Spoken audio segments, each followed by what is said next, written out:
Deer students, welcome to MCQ zone. আজকের question আছে derivatives থেকে। কোশ্চেন কি আছে? If x equal to a cos cube theta and y equal to a sine cube theta, then under root 1 plus dy by dx whole square equals to option A tan square theta, option B mod sec theta, option C sec square theta, option D none. তাহলে এখানে কি দেওয়া আছে? X equal to a cos cube theta দেওয়া আছে। তাহলে এখানে আমরা এক্সকে থিটার রেসপেক্টে ডেরিভেটিভ করব। তাহলে ডিএক্স বাই ডি থিটা অর্থাৎ থিটার রেসপেক্টে ডেরিভেটিভ করব। তাহলে এ তো কনস্ট্যান্ট, তাহলে এ কস কিউবের ডেরিভেটিভ কত হচ্ছে?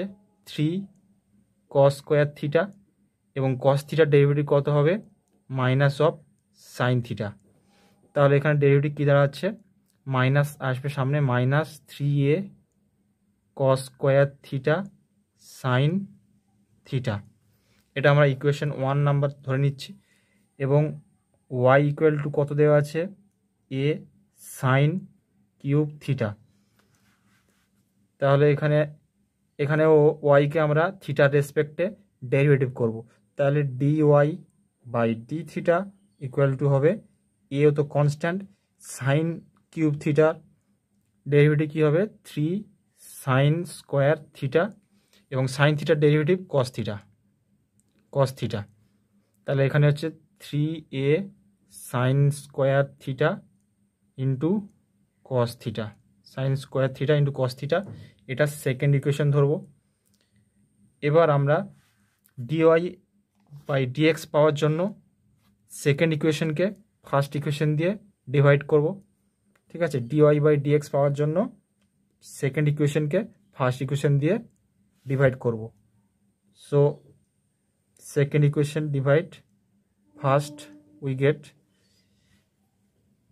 Dy by d theta by dx by d theta equal to d theta কাটা যাবে। তাহলে dy by dx equal to dy by d থিটার মান কত? 3a sine square theta into cos theta. আর এখানে ডিএক্স বাই ডি থিটার মান কত? Minus 3a cos square theta sine theta. তাহলে এখানে 3a এবং 3a কাটা গেল।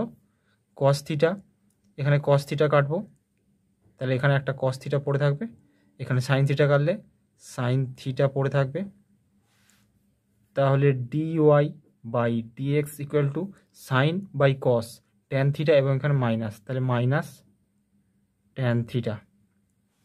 ডিওয়াই বাই ডিএক্স এর মান কত? Minus tan theta. এবার আমাদের বের করতে বলা হয়েছে 1 plus dy by d x, 1 plus dy by dx whole square. প্রথমে আমরা d y by dx whole square করে নেব। তাহলে dy by dx whole square equal to minus of tan থিটার whole square equal to minus square plus হবে, এবং tan square theta হবে। এখন আমরা 1 plus dy by dx whole square করবো। উভয় পক্ষকে 1 দিয়ে যোগ করলে হবে। তাহলে এখানে 1 দিয়ে যোগ করেছি, এদিকে 1 যোগ করতে হবে, 1 প্লাস ট্যান স্কোয়ার থিটা। আমরা জানি যে sec square theta minus tan square theta equal to 1 হয়। Sec square theta minus tan square theta equal to 1। তাহলে 1 প্লাস ট্যান স্কোয়ার থিটা কী হবে? 1 প্লাস ট্যান স্কোয়ার থিটা কত হবে? Equal to 1 plus dy by dx whole square equal to sec square theta হবে। এবার যদি আমরা বোথ সাইড রুট করি, আন্ডার রুট করি, তাহলে কি হবে? 1 plus dy by dx whole square under root equal to under root sec square theta equal to কত হবে? Under root sec square theta sec theta, mod sec theta. তাহলে option আমরা check করব। Answer এসছে mod sec theta, option check করব। Option B mod sec theta আছে, option B right answer. Thank you for watching this video. Please subscribe this channel.